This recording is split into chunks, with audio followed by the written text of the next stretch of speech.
Selamat pagi Bapak Ibu Saudara sekalian, Shalom. Bersyukur kalau pada pagi hari ini kita bersama memperingati akan kenaikan Tuhan kita Yesus Kristus ke surga. Mari saat ini kita mempersiapkan hati dan seluruh keberadaan kita untuk datang kepada Tuhan. Mari kita mengambil saat teduh.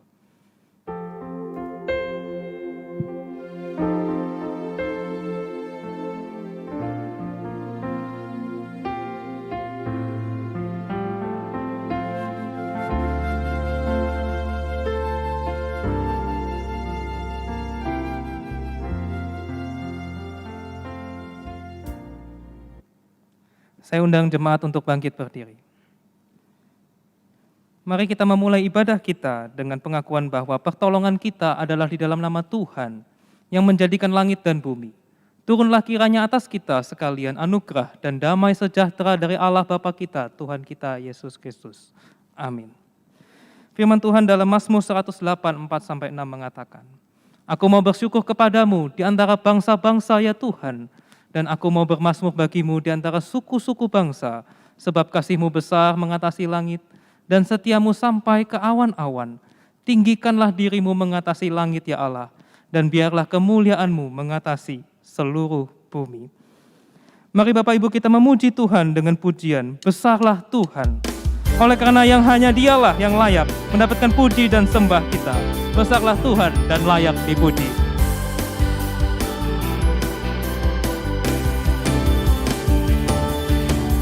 Besarlah Tuhan dan layak dipuji. Besarlah namanya, kekalah kuasanya. Aman berlindung dalam naungannya. Ya Allah bagi kita, di pihak kita. Terpujilah Tuhan, terbukti kuasa-Nya. Dia telah menunjukkan kasih-Nya pada kita. Sebab Tuhan telah bangkit menyayangi kita. Terpujilah Tuhan, terpuji namanya, Yesus Allah perkasa.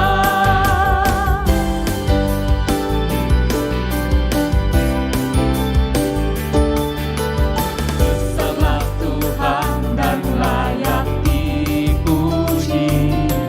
Besarlah namanya, kekalah kuasa-Nya. Aman berlindung dalam naungannya. Ya Allah bagi kita, di pihak kita. Terpujilah Tuhan, terbukti kuasa-Nya. Dia telah menunjukkan kasih-Nya pada kita. Sebab Tuhan telah bangkit menyayangi kita. Terpujilah Tuhan, terpuji namanya, Yesus Allah perkasa. Terpujilah Tuhan, terbukti kuasa-Nya. Dia telah menunjukkan kasih-Nya pada kita. Sebab Tuhan telah bangkit menyayangi kita. Terpujilah Tuhan, terpuji namanya, Yesus Allah perkasa. Yesus Allah perkasa. Yesus Allah perkasa.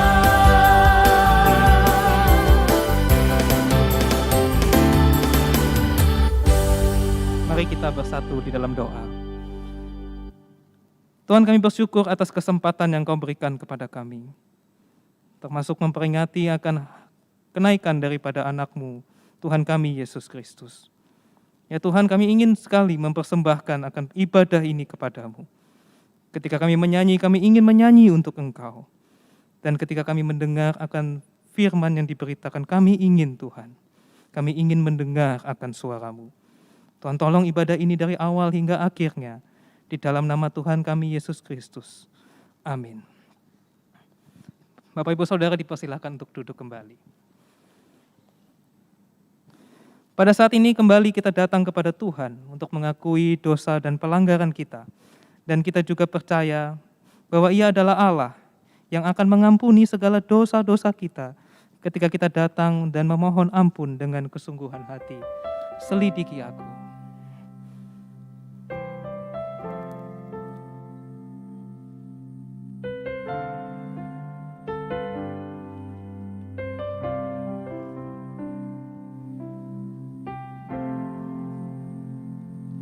Selidiki aku, lihat hatiku, apakah ku sungguh mengasihi-Mu, Yesus, Kau yang Maha Tahu, dan menilai hidupku, tak ada yang tersembunyi bagi-Mu. Telah kulihat kebaikan-Mu yang tak pernah habis di hidupku. Ku berjuang sampai akhirnya, Kau dapati aku tetap setia.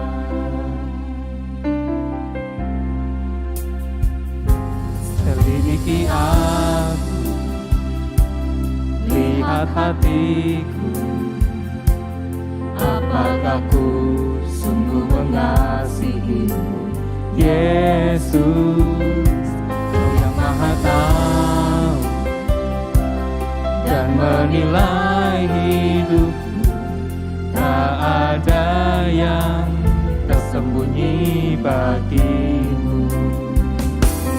Aku lihat kebaikan-Mu yang tak pernah habis di hidupku. Ku berjuang sampai akhirnya, Kau dapati aku tetap setia. Aku lihat kebaikan-Mu yang tak pernah habis di hidupku. Ku berjuang sampai akhirnya, Kau dapati aku tetap setia. Kau dapati aku tetap setia. Mari bersama kita bangkit berdiri. Mari kita mendengarkan ayat janji pengampunan dosa yang terambil dari Roma 6 ayat yang keempat. Dengan demikian, kita telah dikuburkan bersama-sama dengan Dia oleh baptisan dalam kematian, supaya sama seperti Kristus telah dibangkitkan dari antara orang mati oleh kemuliaan Bapa, demikian juga kita akan hidup dalam hidup yang baru.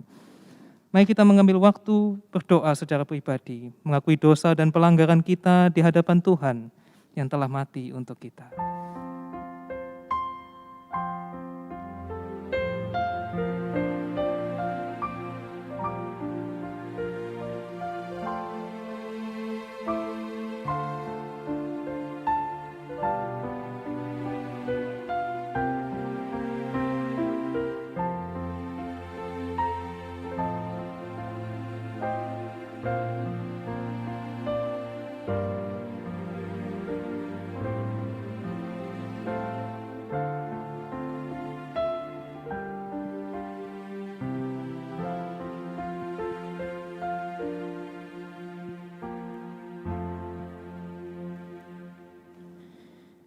Ya Tuhan, inilah kami anak-anak-Mu.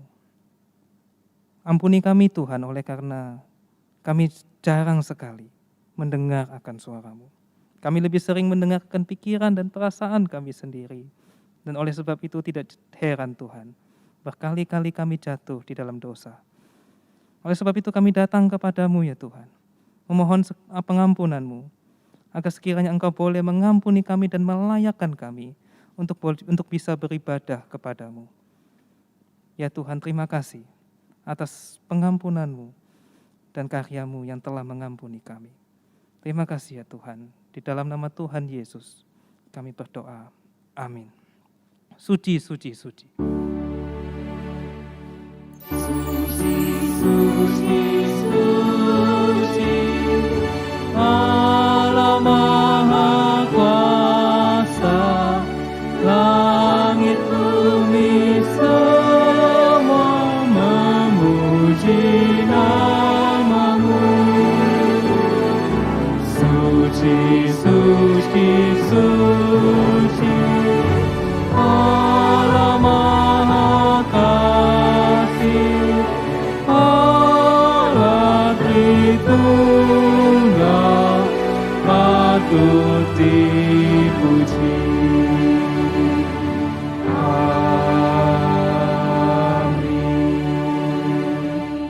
Bersama dengan umat Tuhan di segala abad dan tempat, mari kita mengikrarkan iman kita dalam pengakuan iman rasuli yang berbunyi demikian.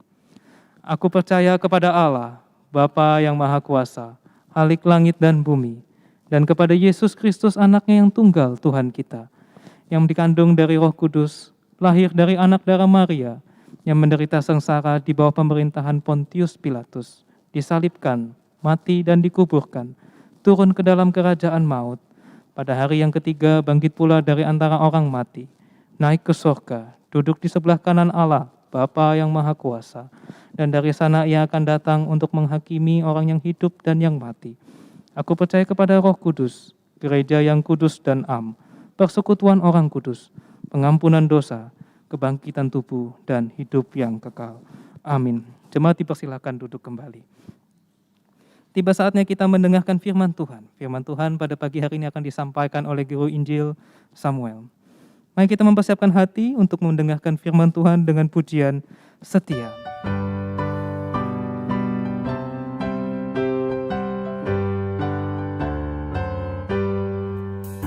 Di dalam dunia penuh dosa selalu berubah, langit pun goncang, dan iblis pun giat bekerja, banyak anak Tuhan tersesatlah. Apakah engkau juga bimbang, hatimu khawatir tak berdaya? Bangkit bagi Tuhan di sorga, bagi Rajamu tetap setialah. Setia, setia, nyatakanlah tekadmu. Setia bekerja, setia bagi Rajamu. Setia, setia, jangan pandang manusia. Susah apapun tetap sandarlah, Tuhan tahu setiamu.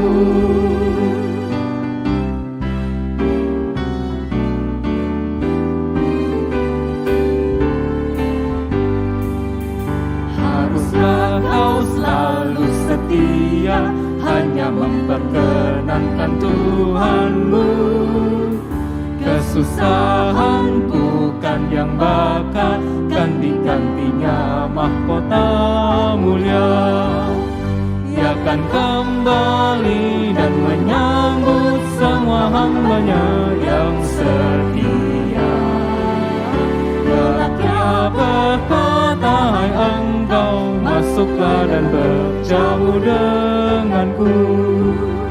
Setia, setia, nyatakanlah tekadmu. Setia bekerja, setia bagi Rajamu. Setia,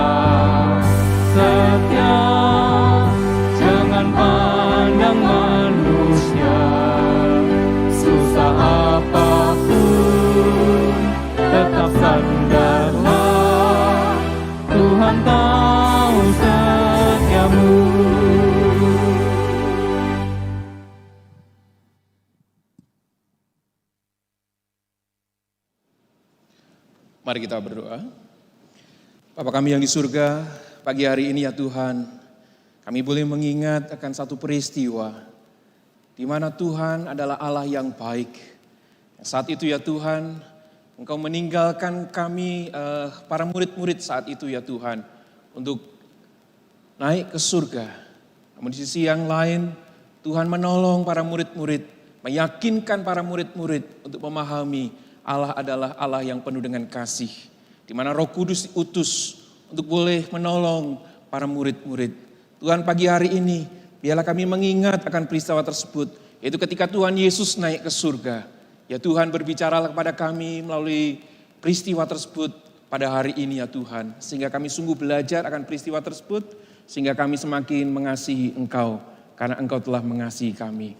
Terima kasih ya Tuhan, kiranya Tuhan juga menolong akan hamba-Mu, yang akan menyampaikan kebenaran firman-Mu ini ya Tuhan. Kiranya Tuhan yang memberkati, Engkau sendiri yang menaungi, Engkau sendiri yang memampukan di dalam tutur katanya. Terima kasih ya Tuhan, ini seluruh doa kami. Dan hanya demi nama-Mu yang kudus Tuhan kami Yesus Kristus kami ucap syukur dan berdoa. Amin. Bapak Ibu yang dikasihi oleh Tuhan, hari ini atau tema hari ini adalah berbicara mengenai perseverance of the saints, yaitu ketekunan orang-orang kudus.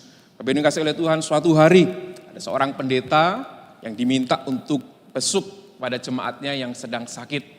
Nah, jemaat ini adalah seorang laki-laki yang sudah tua begitu ya. Kemudian pendetanya sampai di rumahnya, kemudian bercakap-cakap dengan jemaat ini.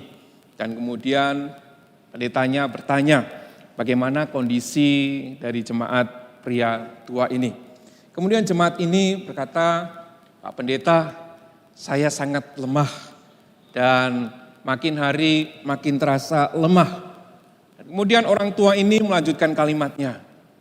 Dan Pak Pendeta, saya terkadang itu bahkan terlalu lemah untuk berdoa. Saya meninggalkan waktu-waktu saya berdoa. Dan saya khawatir Pak Pendeta bahwa benar sekali bahwa suatu saat saya takut sekali bahwa nanti di tengah-tengah kelemahan saya ini, saya melepaskan iman saya kepada Kristus. Saya tidak sanggup lagi dan saya menjadi orang yang terhilang.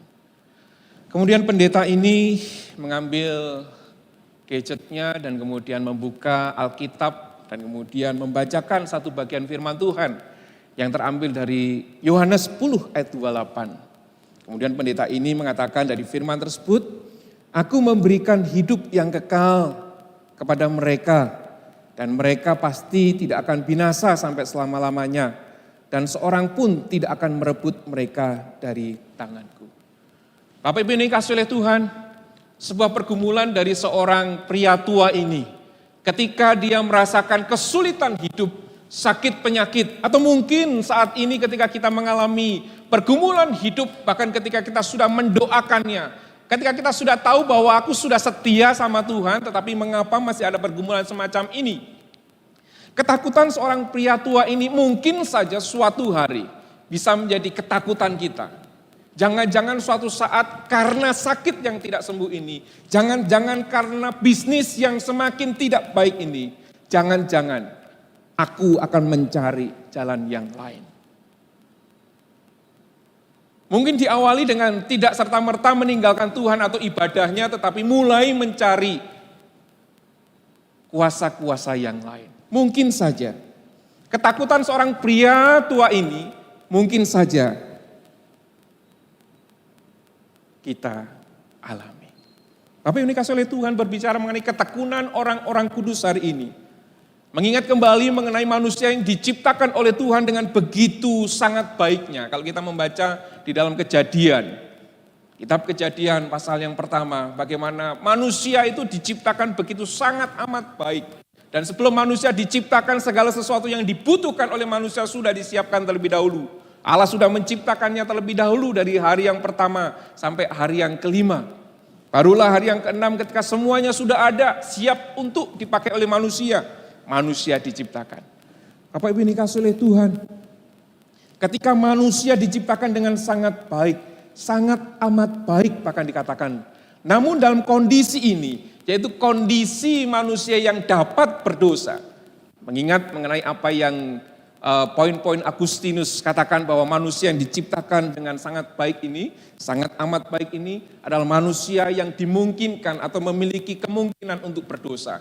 Dan betul, akhirnya Kejadian pasal yang ketiga, manusia jatuh di dalam dosa. Dan ketika manusia jatuh di dalam dosa inilah, maka manusia ini menjadi manusia yang mati di dalam dosa. Dan pada saat itulah kemudian manusia disebut tidak mungkin tidak berdosa. Tapi ini kasih oleh Tuhan. Di dalam hal ini, surut dengan apa yang akan kita renungkan bersama-sama. Ya, 5 poin daripada Calvin. Poin yang pertama berbicara mengenai total depravity. Kerusakan total daripada manusia. Diakibatkan jatuhnya manusia ke dalam dosa. Ingin mengatakan bahwa manusia sudah mati. Dan Alkitab berkata bahwa kita semua sudah mati dalam pelanggaran dosa kita. Di dalam Efesus pasal yang kedua, ayat 1 sampai yang ke-6 itu. Manusia sudah jatuh di dalam dosa, mati di dalam pelanggaran dan dosa. Kecuali kita dilahirkan kembali. Mati, betul, mati. Manusia mati di dalam pelanggaran dan dosanya. Bahkan tidak hanya sekedar mati, bahkan pria dan wanita itu, Adam dan Hawa, bahkan kita semua yang sudah jatuh di dalam dosa ini adalah orang-orang yang membenci Tuhan. Dan di dalam pikiran manusia yang sudah jatuh di dalam dosa, pikiran daging itu adalah manusia itu bermusuhan dengan Tuhan. Dan tidak ada keinginan sedikit pun untuk manusia kembali kepada Tuhan. Tidak ada itu. Tapi ini kasih oleh Tuhan berbicara mengenai hal ini. Oh, manusia tidak sanggup lagi karena tidak ada keinginan sedikit pun untuk kembali kepada Tuhan. Sekali lagi, hanya Tuhan yang bisa membuat kita hidup. Dan Tuhan melakukan itu dengan secara luar biasa. Bahkan tanpa bantuan kita. Betul, bahkan ketika manusia masih di dalam kondisi berdosa, Tuhanlah yang punya inisiatif untuk menebus manusia. Allah memilih manusia. Di dalam pemilihannya ini, Allah tidak memberikan syarat. Dalam hal yang kedua, unconditional election, Allah memilih tanpa syarat. Bukan karena seorang ini adalah orang yang baik, bukan karena seorang ini adalah orang yang sudah melakukan apa yang Tuhan mau, tidak. Tetapi di dalam kondisinya, bahwa manusia ini adalah manusia yang dosa, di dalam perilaku, di dalam perbuatannya, di dalam pikirannya. Tetapi Allah dengan inisiatifnya memilih orang-orang tersebut.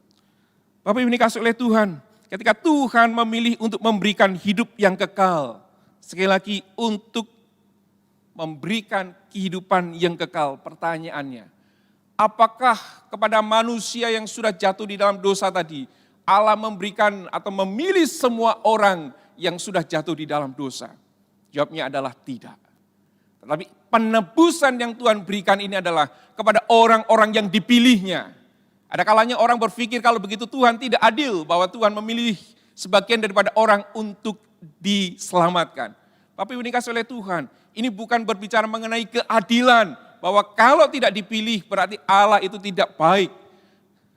Bayangkan, setiap manusia yang sudah jatuh di dalam dosa, harusnya mereka adalah orang-orang yang sekali lagi harus dihukum. Dan adalah orang-orang yang berujungkan kepada maut hidupnya itu. Seperti halnya mengenai perumpamaan, mengenai seorang yang baik hati, yaitu tuan yang baik hati pagi hari mencari pekerja, kemudian memberikan upah 1 dinar, kemudian siang harinya, sore harinya juga mendapatkan orang. Orang yang bekerja 9 jam diberikan upah yang sama dengan orang yang bekerja dengan 3 jam. Apakah ini berarti Tuhan itu tidak adil? Bahwa orang yang pekerjaannya dengan waktu yang lama kemudian diberikan upah yang sama. Namun di dalam kisah itu disebutkan mengenai tuannya sudah memberikan kesepakatan bahwa memang gajinya, upahnya memang diberikan sedemikian sama besarnya, yaitu 1 dinar. Jikalau misalnya ada orang bekerja kurang daripada waktu itu, kemudian memberikan jumlah yang lebih, yang seharusnya tidak 1 dinar kalau dibagi dengan jam. Namun tuannya tetap memberikan 1 dinar. Apakah tuan ini menjadi tuan yang tidak adil? Ataukah sebetulnya tuan ini adalah tuan yang baik hati, Yang seharusnya dipotong bukan 1 dinar, tetapi dia memberikan 1 dinar. Demikian juga ketika kita melihat bahwa Allah kemudian memilih orang-orang yang seharusnya binasa, kemudian Tuhan memilih orang-orang sebagian daripada orang yang harusnya binasa ini dan diselamatkan. Apakah kita mengatakan Allah itu menjadi Allah yang tidak baik? Bukankah Allah ini adalah Allah yang baik karena sudah menyelamatkan sebagian orang yang seharusnya dimurkai oleh Tuhan. Bapak Ibu yang dikasihi oleh Tuhan, di dalam keberdosaan manusia, sekali lagi, manusia tidak bisa berpikir mengenai Allah yang menyelamatkan dia.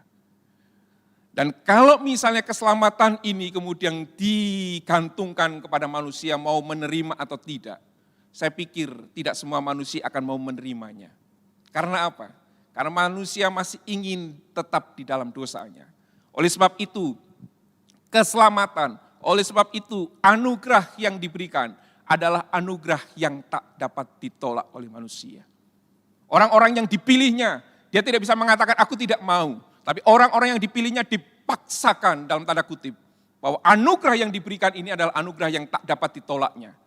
Sehingga orang-orang yang dipilih oleh Tuhan adalah orang-orang yang sungguh menerima anugerah keselamatan dari Tuhan.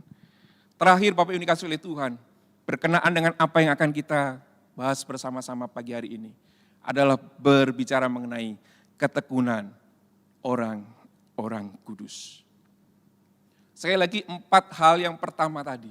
Kita melihat bagaimana manusia yang sudah jatuh di dalam dosa, kemudian anugerah Allah yang begitu besar, menolong manusia, mengasihi manusia. Yang terakhir juga, berbicara mengenai ketekunan orang-orang kudus, ini juga berbicara mengenai anugerah Tuhan. Pada awalnya dulu ketika belum belajar lebih dalam lagi mengenai ketekunan orang-orang kudus, saya berpikir mengenai oh ini adalah kalau manusia yang sudah jatuh dalam dosa kemudian diselamatkan, oh sekarang bagiannya manusia kemudian berusaha dengan kekuatan dan kemampuannya sendiri untuk menjaga dirinya tetap kudus. Tetapi ketika membaca akan Alkitab terus menerus dan kemudian melihat bagaimana doktrin ini diberikan. Ketekunan orang-orang kudus ini bukan sekedar dalam arti bahwa ini adalah usaha manusia. Tetapi lebih lagi, sekali lagi ini tetap melihat kepada anugerah Tuhan. Coba kita perhatikan di dalam Yohanes 10 ayat 28 tadi. Ya, bahwa tidak ada seorang pun dapat merebut kita dari tangan Bapa dan tangannya. Maka orang percaya tidak akan binasa sampai selamanya. Artinya apa? Sekali orang diselamatkan, pasti dia selamat. Menarik bukan? Satu doktrin yang kemudian bagi orang-orang tertentu kemudian membuat dirinya bangga dan senang ketika mendengar kalimat ini. Namun tidak bertanggung jawab dengan kehidupannya yang tetap setia kepada Tuhan. Tidak hanya itu, kembali berbicara mengenai ketekunan orang-orang kudus ini. Paulus di dalam Roma pasal yang ke-8, ayat 35 sampai 39 juga menggambarkan hal ini. Di dalam ayat yang ke-35 dikatakan, siapakah yang akan memisahkan kita dari Kristus? Ayat 39, tidak akan dapat memisahkan kita dari kasih Allah yang ada di dalam Kristus Tuhan kita. Bapak Ibu dikasihi oleh Tuhan, ini ingin menunjukkan, ini adalah karya Tuhan kepada orang-orang kudusnya, menjagai untuk tetap mereka setia kepada Tuhan.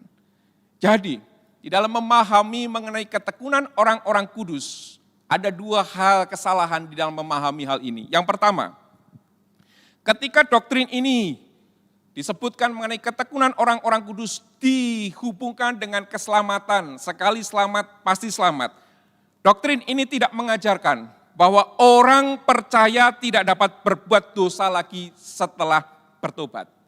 Sekali lagi, doktrin ini tidak mengajarkan orang percaya tidak dapat berbuat dosa lagi setelah bertobat. Mungkin slide-nya bisa selanjutnya ya, bisa mengikuti karena saya tidak menjalankannya. Rekan-rekan yang ada di multimedia bisa mengikuti supaya bisa diikuti dari rumah maupun di gereja. Ya, terima kasih. Jadi yang pertama, tidak mengajarkan orang percaya tidak dapat berbuat dosa lagi setelah bertobat. Bukan berarti bahwa orang yang sudah diselamatkan Tuhan kebal terhadap dosa. Tidak. Bukan berarti ketika kita sudah mengenal Kristus, kita kemudian tidak mungkin tidak berbuat dosa lagi. Di dalam poin yang ketiga dari Agustinus, ya, Ketika orang sudah mengenal Tuhan, bukan berarti orang itu tidak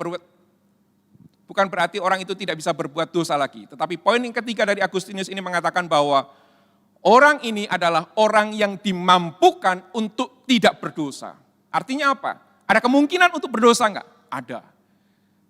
Jadi pemahaman akan ketekunan orang kudus ini tidak bisa dimengerti bahwa orang percaya atau orang kudus tidak dapat berbuat dosa lagi. Bukan.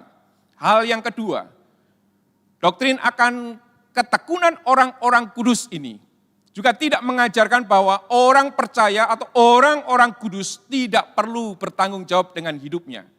Karena tadi saya katakan, sekali diselamatkan, selamanya akan selamat. Kalau begitu enak dong ya, saya tidak melakukan apa-apa sudah diselamatkan, tenang saja. Pasti kalau memang sudah dipilih, ujungnya pasti diselamatkan.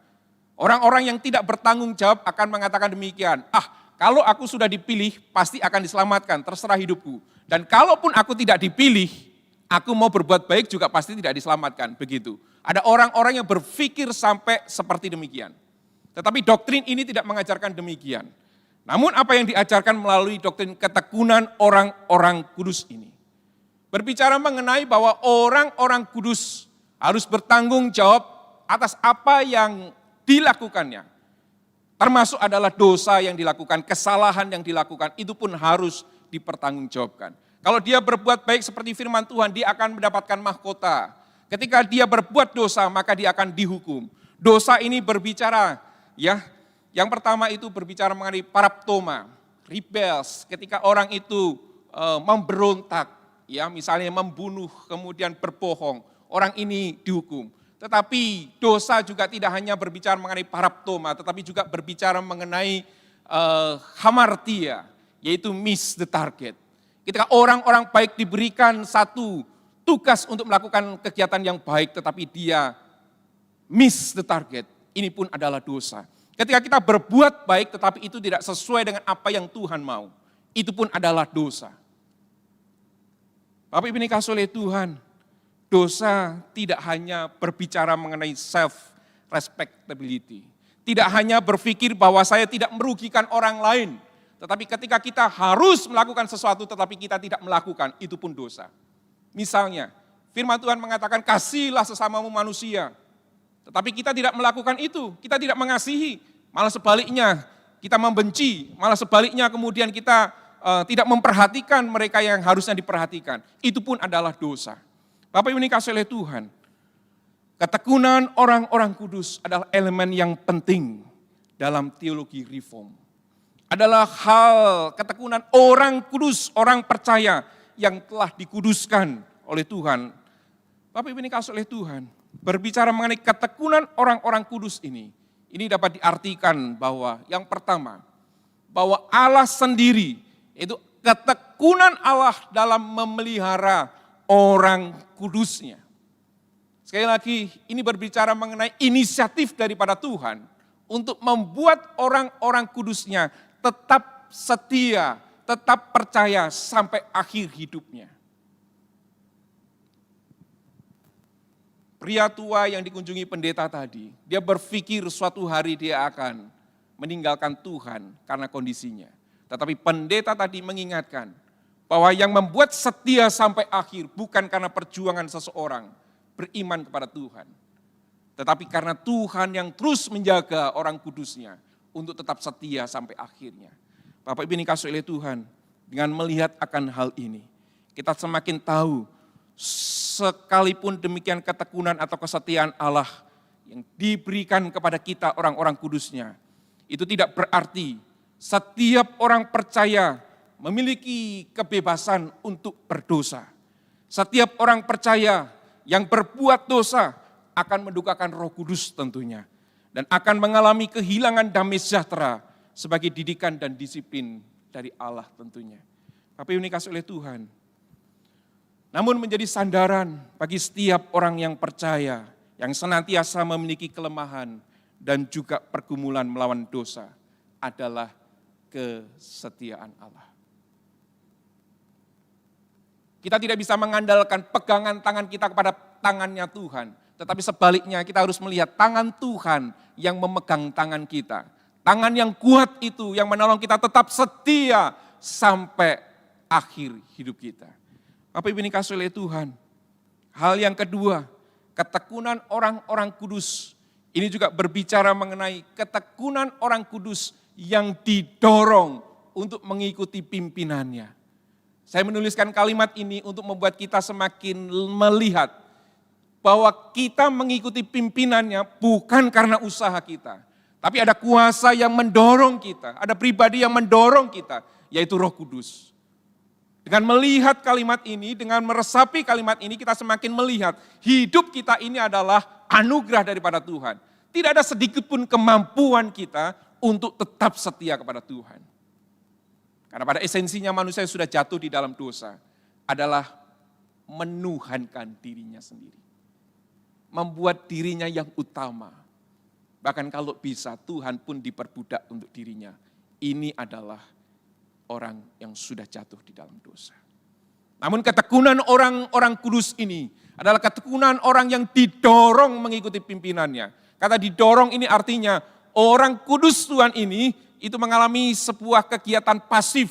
Bahwa dia didorong oleh kuasa Tuhan, yaitu melalui Roh Kudusnya untuk mengikuti pimpinan dan tuntunan daripada Roh Kudus.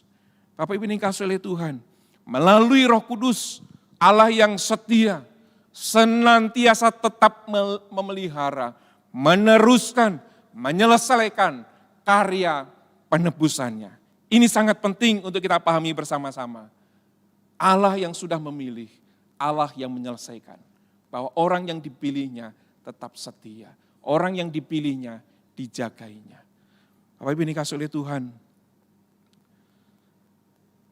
Wayne Grudem di dalam tulisannya berbicara mengenai ketekunan orang-orang kudus itu berarti bahwa semua yang benar-benar dilahirkan kembali akan dipelihara oleh kuasa Tuhan. Sekali lagi, akan dipelihara oleh kuasa Tuhan dan akan bertahan sebagai orang Kristen sampai akhir hidupnya.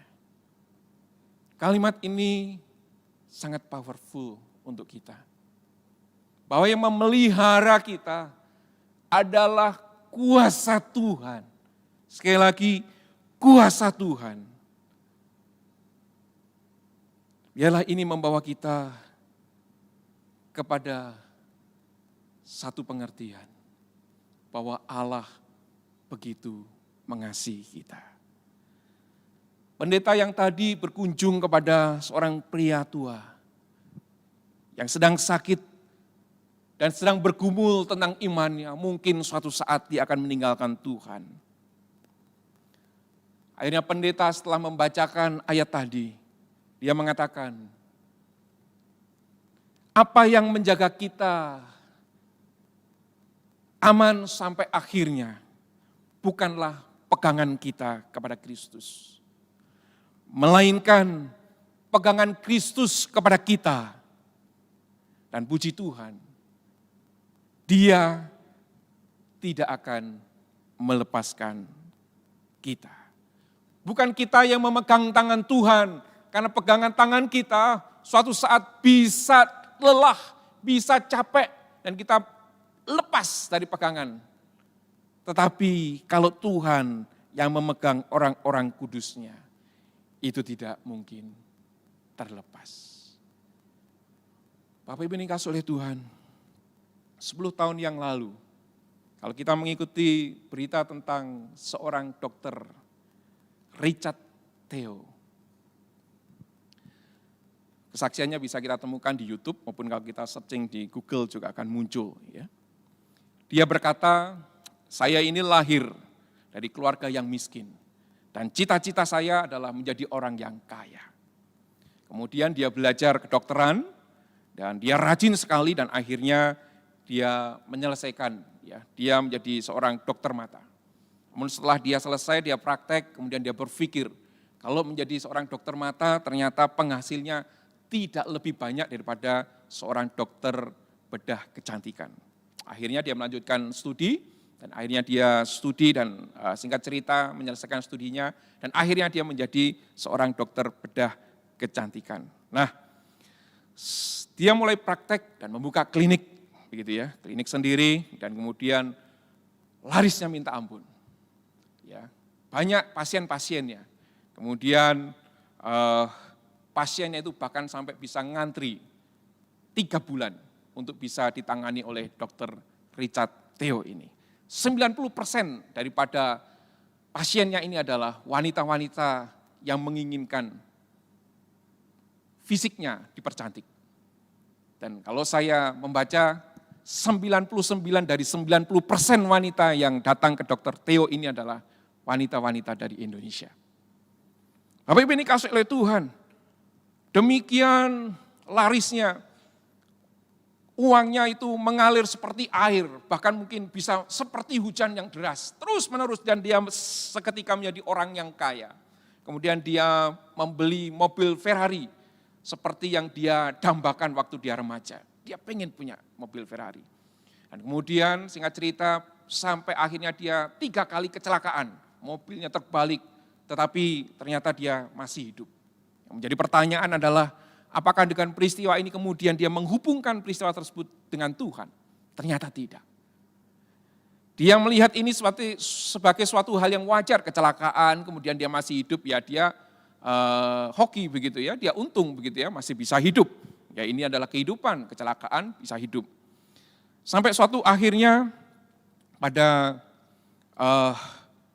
bulan Maret 2011. Bulan Maret 2011, punggungnya terasa sakit sekali. Dr. Richard ini adalah seorang yang pernah dibaptis beberapa tahun sebelumnya, namun dia adalah orang yang tidak ke gereja meskipun sudah dibaptis, bahkan dia tidak punya Alkitab dan tidak pernah membaca Alkitab, dan isinya apa Alkitab itu dia pun tidak tahu. Maret 2011 adalah titik balik dari semuanya. Dia merasakan ada sesuatu yang aneh di dalam dirinya. Kemudian dia memeriksakan ke dokter, gonta-ganti dokter, dan tidak diketahui apa yang sedang dia alami. Sehingga akhirnya dia memutuskan untuk MRI, kemudian melalui foto yang ada, dokter terkejut. Dari analisa yang dilihat, tulang punggungnya ini, jadi setengah dari tulang punggungnya ini kosong.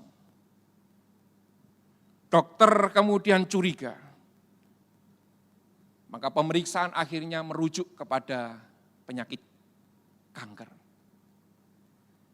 Hasil analisa berikutnya dikatakan bahwa Dr. Richard Theo ini menderita kanker paru-paru stadium 4B.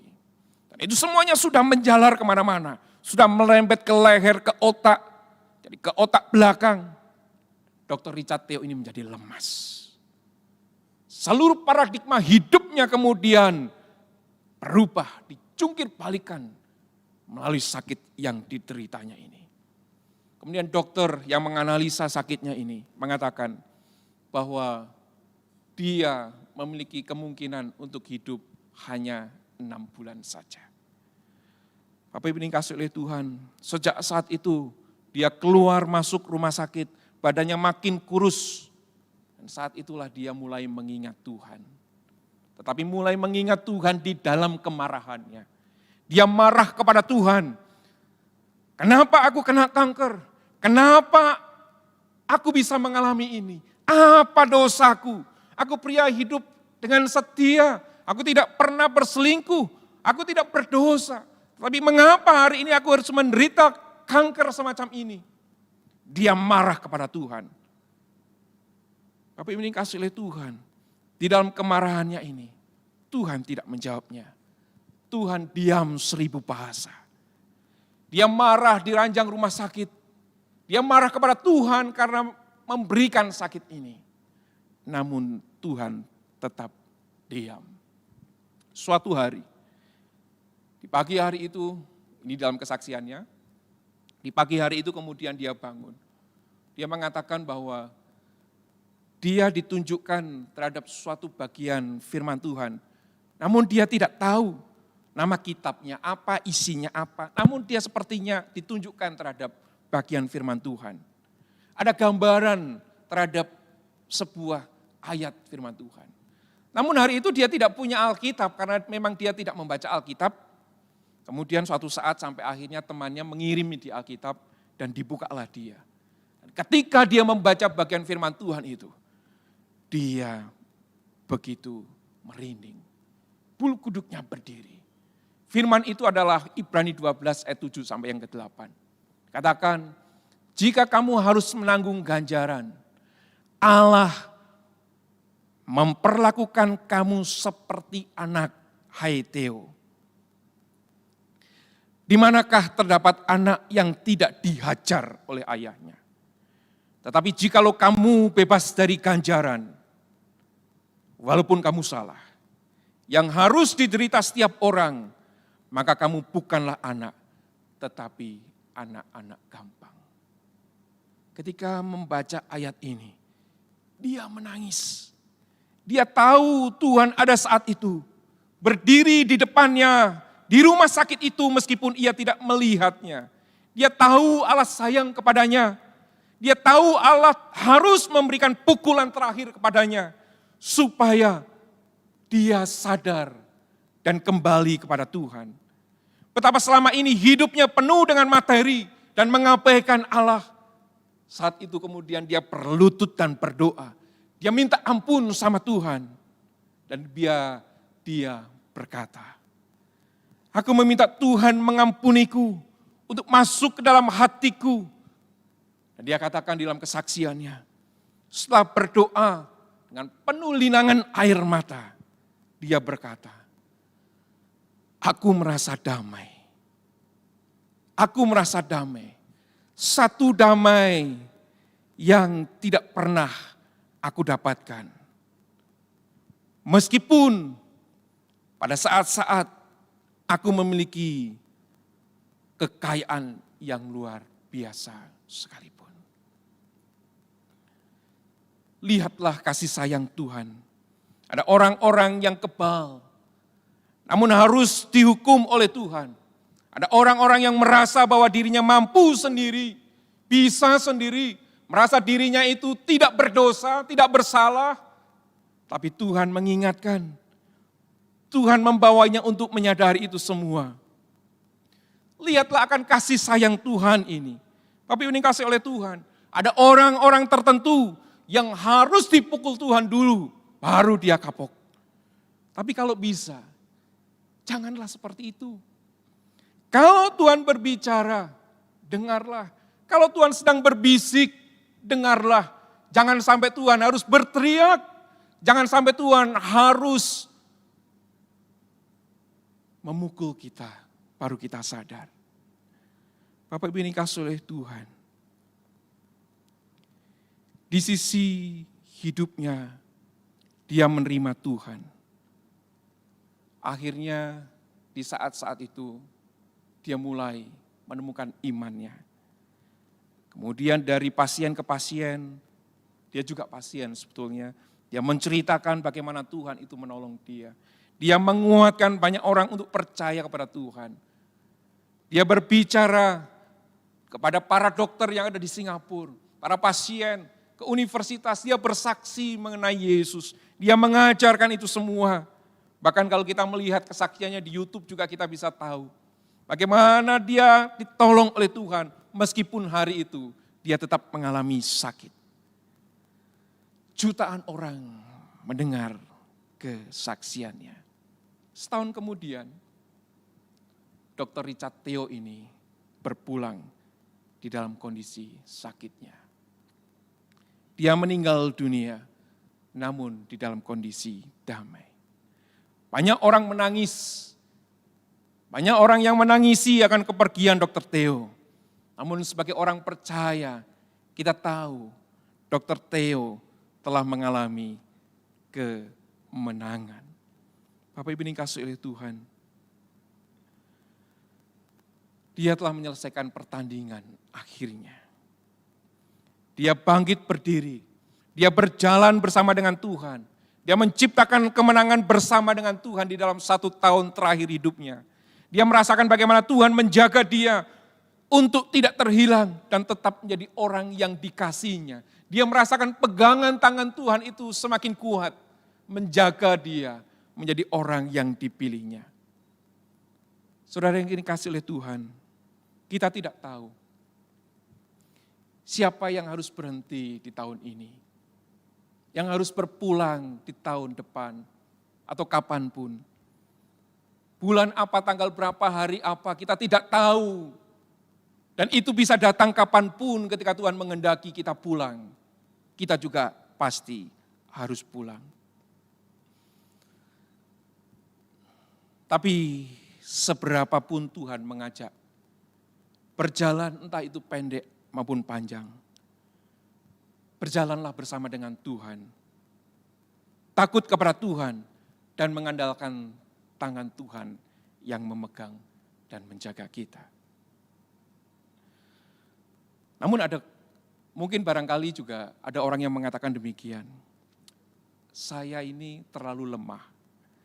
Saya tak berdosa dan saya ini sering kali berbuat dosa. Saya ini orang yang rusak. Untuk orang-orang semacam ini yang melihat dirinya tak berdaya. Perhatikan ayat ini. Yesaya 42 ayat 3 bagian A. Buluh yang patah terkulai tidak akan diputuskannya. Dan sumbu yang pudar nyalanya tidak akan dipadamkannya. Bapak Ibu yang dikasihi oleh Tuhan, buluh seperti alang-alang. Tapi buluh yang berharga adalah buluh yang tegak, ya, yang tidak terkulai. Tapi ini dikatakan buluh yang terkulai. Mungkin saja di belakang buluh yang terkulai ini ada buluh-buluh yang lain, ribuan, ratusan ribu buluh yang lain. Tetapi mengapa dipilih buluh yang terkulai ini?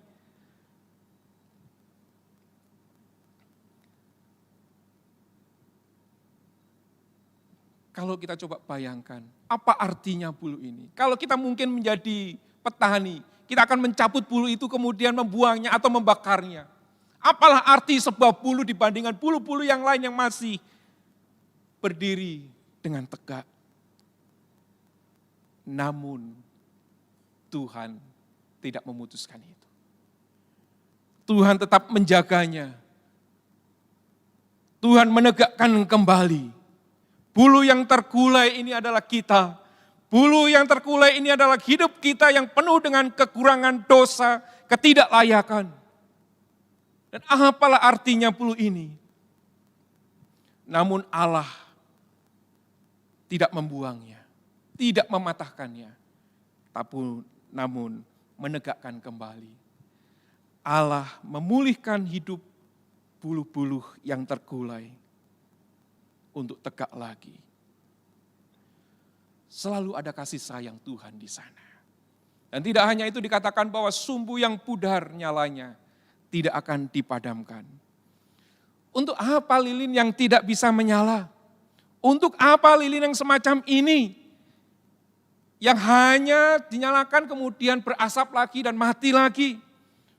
Mendingan ditukar saja dengan lilin yang lain yang dinyalakan kemudian menyala. Tetapi dikatakan tidak. Tuhan tidak memadamkan sumbu yang pudar ini. Meskipun masih banyak lilin yang lain. Namun Tuhan menyibukkan diri untuk lilin ini dengan keras menyalakan lilin ini. Dan siapakah lilin itu? Bapak, Ibu, dan saya. Mungkin dalam perbuatan kehidupan kita adalah orang-orang yang seharusnya dimurkai. Kita adalah orang berdosa, tetapi kenapa Tuhan tidak meninggalkan kita, tetapi Tuhan memampukan kita untuk tetap setia di dalam kekudusan. Mengembalikan kita untuk tetap percaya kepada Tuhan. Mengapa kita tidak dibuang begitu saja? Seolah-olah kalau ini adalah lilin hanya keluar asapnya membuat orang lain batuk. Tidak menguntungkan untuk orang lain, tetapi Tuhan dengan kasih setianya tetap melihat, menjaga, merawat, menghidupkannya kembali. Bapak Ibu ini kasih oleh Tuhan, lilin yang keras kepala ini adalah lilin yaitu saya dan kita semua. Orang-orang yang berdosa. Namun sekalipun kita adalah orang yang berdosa, yang mungkin menyusahkan orang, tapi Tuhan mengasihi. Tuhan mengasihi kita. Menghidupkan kembali lilin itu supaya bersinar terang sampai bel berbunyi. Dan dengan pertolongan Tuhan, kita dijagainya. Dan inilah ketekunan orang-orang kudusnya. Mari kita bangkit berdiri bersama-sama Bapak Ibu dikasih oleh Tuhan. Mari datang kepada Tuhan.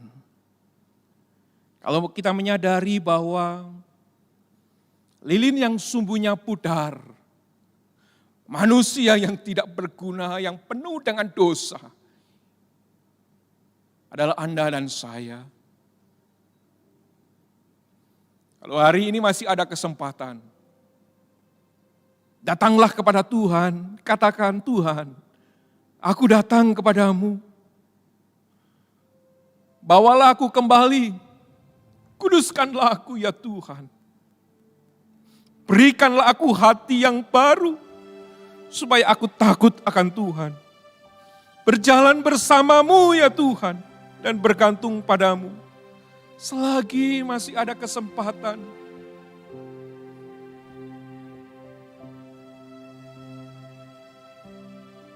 saudaraku, kalau Tuhan berbisik,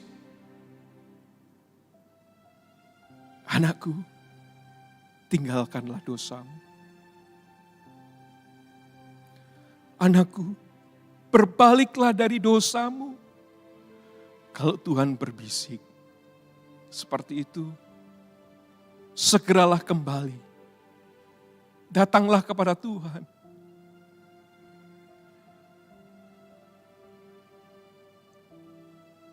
Kalau Tuhan mengingatkan akan dosa-dosa kita hari ini, dan Tuhan mau supaya kita kembali untuk menjalani dalam ketekunan sebagai orang-orang yang kudus, menjaga kekudusan di hadapan Tuhan, katakan, Tuhan aku mau.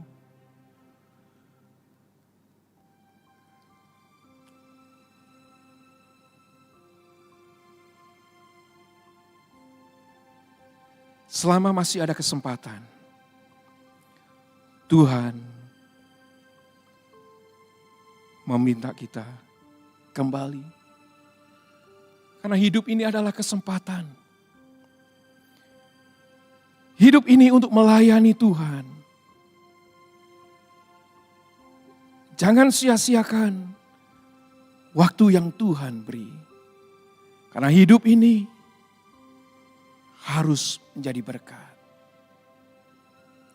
Secara perlahan singer akan menyanyikan lagu ini. Marilah kita berdoa di hadapan Tuhan.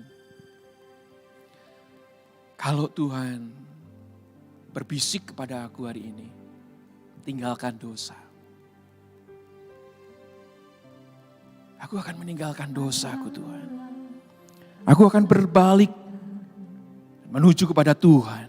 Hidup ini untuk melayani Tuhan. Jangan sia-sia Kalau masih ada kesempatan hari ini untuk datang kepada Tuhan, yang Tuhan beri. pakailah. Hidup ini Karena hidup ini adalah kesempatan jadi untuk menjadi berkat. hidup ini adalah kesempatan.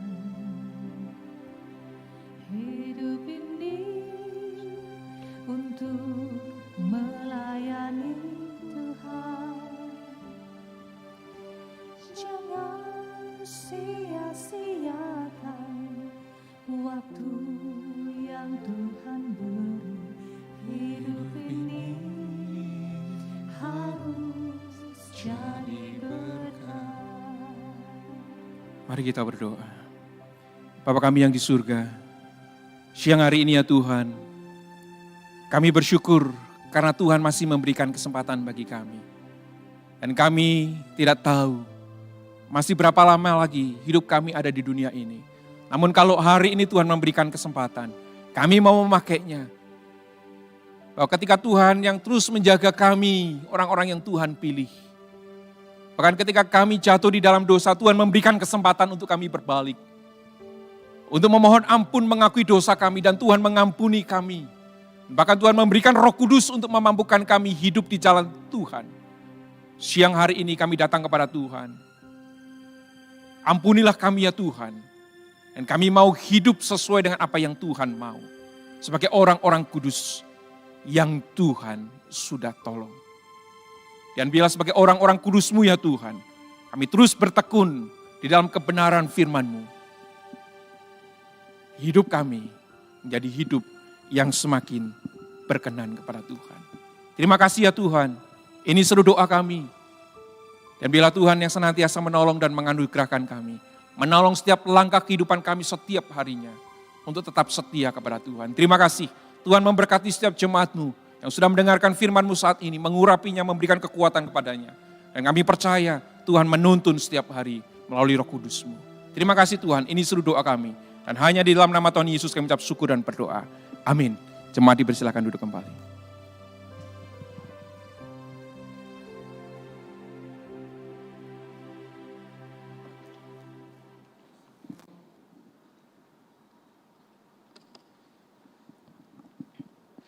Terima kasih kepada Guru Injil Samuel atas firman yang sudah diberitakan. Saat ini mari kita mempersiapkan diri kita untuk memberikan persembahan sebagai wujud syukur kita kepada Tuhan. Bapak Ibu Saudara disarankan untuk dapat memberikan persembahan melalui transfer ke nomor rekening yang tertera pada layar atau dengan scan QR Code gereja. Atau Bapak Ibu Saudara juga dapat menyimpannya terlebih dahulu untuk kemudian dibawa ke gereja dan dimasukkan ke dalam kotak persembahan yang telah disediakan. Mari untuk dalam mengantar persembahan ini kita menyanyikan lagu Setia Sampai Akhir.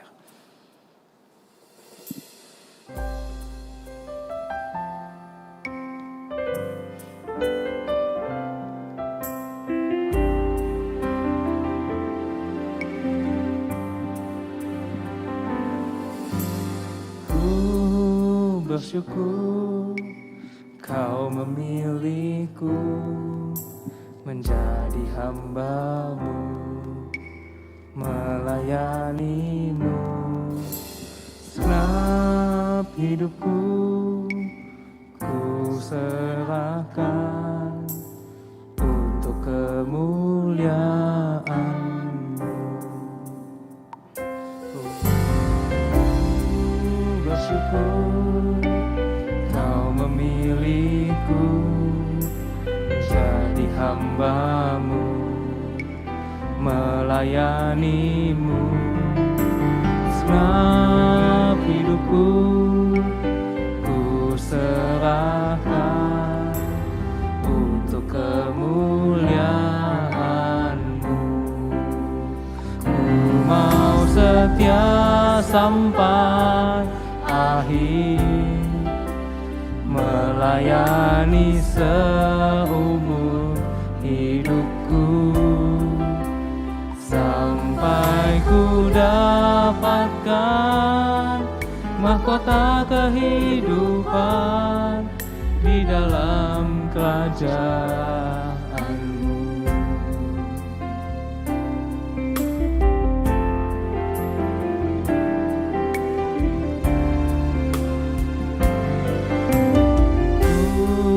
Bersyukur Kau memilihku menjadi hamba-Mu, melayani-Mu. Segenap hidupku ku serahkan untuk kemuliaan-Mu. Ku mau setia sampai akhir, melayani seumur hidupku, sampai ku dapatkan mahkota kehidupan di dalam kerajaan-Mu. Ku mau setia sampai akhir, melayani seumur hidupku, sampai ku dapatkan mahkota kehidupan di dalam kerajaan-Mu.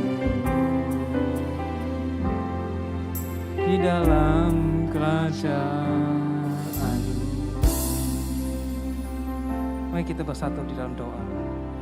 Tuhan, kami bersyukur oleh karena kami boleh memberikan persembahan kami sebagai wujud syukur kami atas atas berkat-berkat yang telah Engkau berikan kepada kami, atas segala karya yang Engkau nyatakan di dalam tiap-tiap kehidupan kami.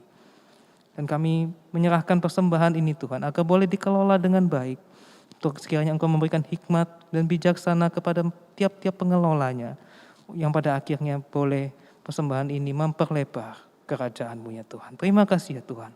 Di dalam nama Tuhan Yesus kami berdoa. Amin.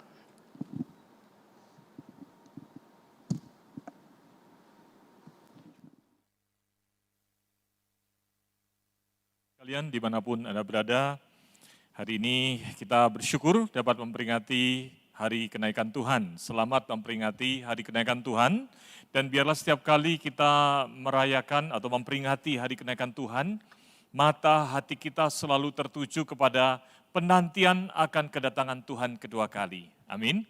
Tuhan pasti datang kedua kali. Tuhan menyediakan hidup yang kekal buat kita sekalian. Oleh sebab itu mari menjadi murid Kristus yang setia dan setia sampai akhir. Hari ini firman Tuhan mengingatkan kepada kita sekalian bahwa kesetiaan orang kudus itu ditopang oleh kuasa Allah. Tetapi kita sekalian tetap juga harus terus tekun setia berjalan di tengah dunia yang tidak mudah ini. Jangan takut, Tuhan menyertai kita. Saudara sekalian, hari ini ada beberapa pokok warta yang ingin saya sampaikan. Yang pertama adalah bahwa di dalam 10 hari menjelang peringatan Pentakosta, ya, jadi Pentakosta adalah 10 hari dari hari kenaikan Tuhan. Jadi dalam 10 hari ini dari tanggal 14 sampai 23, kita akan bersama bertekun setiap hari, berdoa dan juga merenungkan firman Tuhan. Dan ada renungan 10 hari menjelang Pentakosta yang akan disediakan oleh GKY Kebayoran Baru untuk saudara sekalian dalam bentuk video. Anda dapat melihatnya di channel YouTube dari GKY Kebayoran Baru, atau Anda dapat juga mengunduhnya nanti di WhatsApp channel, ya. Dan saya harap bukan hanya untuk dipakai untuk renungan tiap pagi atau tiap hari, saudara dapat membagikannya juga kepada saudara atau kenalan atau keluarga Anda, supaya jadi berkat buat banyak orang. Yang berikutnya Bapak Ibu dan saudara sekalian, untuk hari Minggu kita akan mengadakan khotbah berseri ya di dalam kebaktian hari Minggu tanggal 16 dan 23 Mei tentang Roh Kudus. Dan minggu pertama ini atau di hari Minggu ini temanya adalah Roh Kudus, pribadi dan karyanya. Pembicaranya untuk 2 minggu berturut-turut ini adalah Pendeta Wilson Suwanto. Kiranya kebaktian umum kali ini sekaligus menjadi kesempatan untuk kita boleh bertumbuh, mengenal siapakah Roh Kudus dan apa yang Roh Kudus lakukan bagi kehidupan saudara dan saya. Demikian warta hari ini. Mari Bapak Ibu dan saudara sekalian kita bangkit berdiri, kita akan naikkan doa syafaat kita akan naikkan pujian Lingkupiku.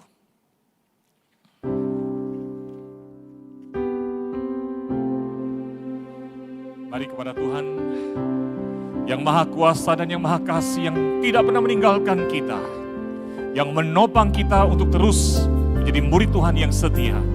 Kita katakan, Tuhan lingkupiku.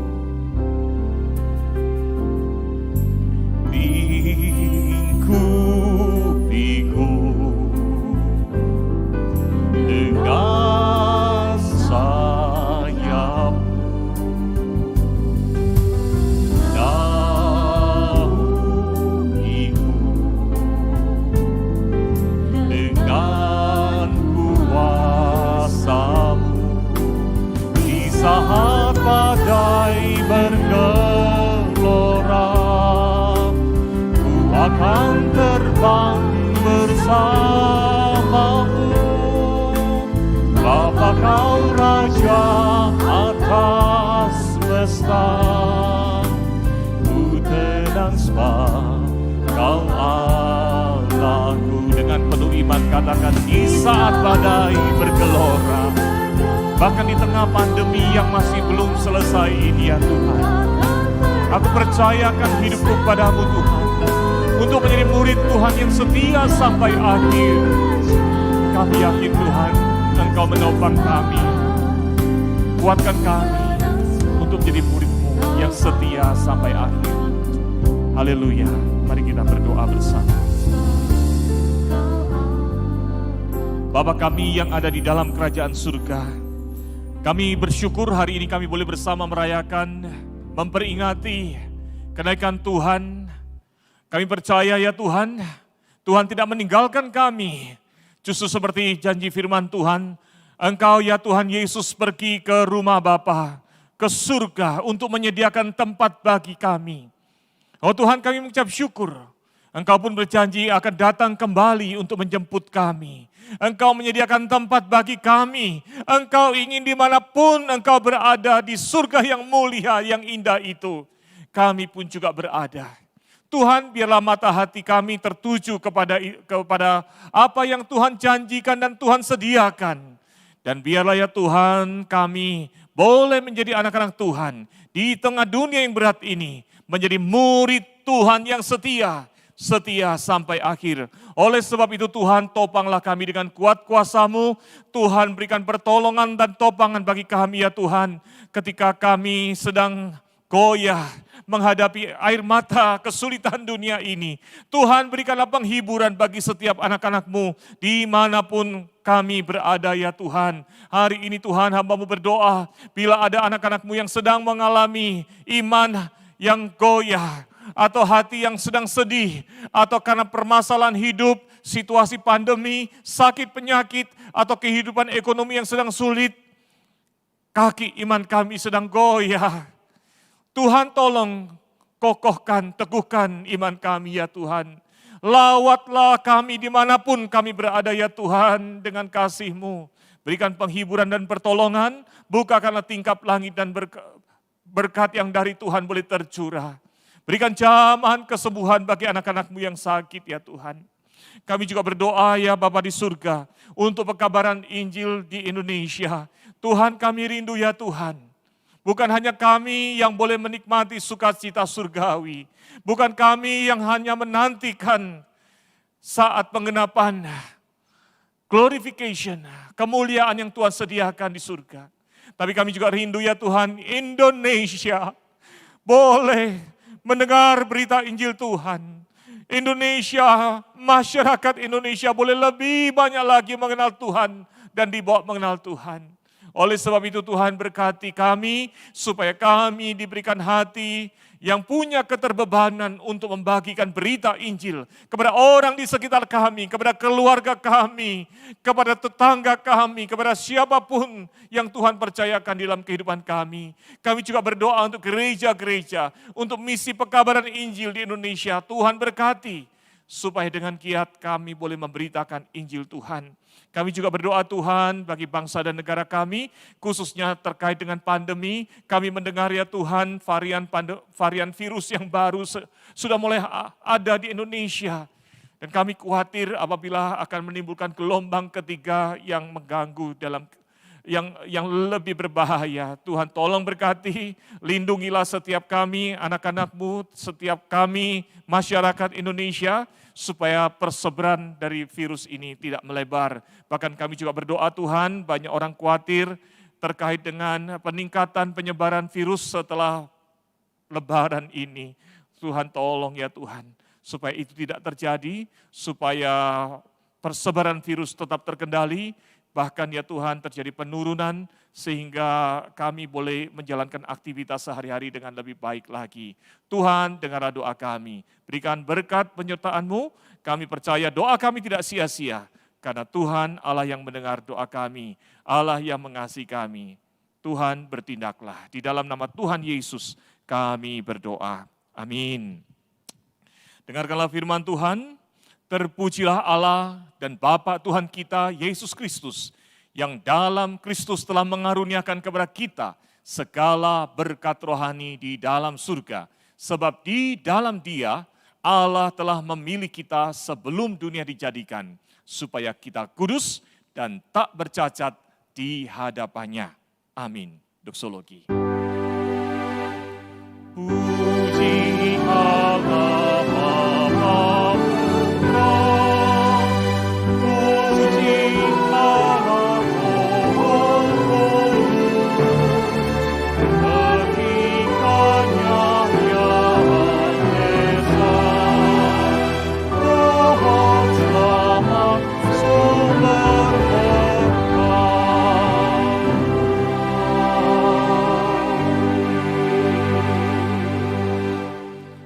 buka hati dan hidupmu kepada Tuhan.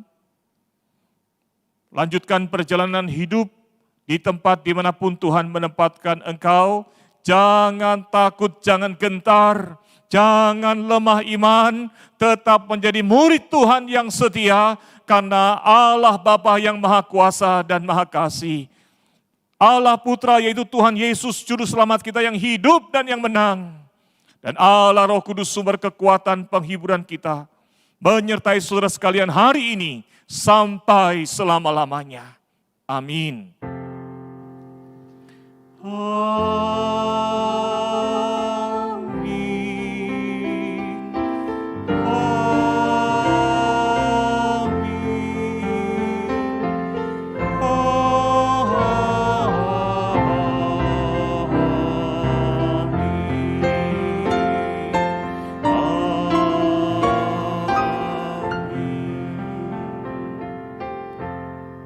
Silakan duduk Bapak Ibu dan saudara sekalian. Ibadah kenaikan Tuhan telah usai. Kiranya Tuhan memberkati saudara sekalian.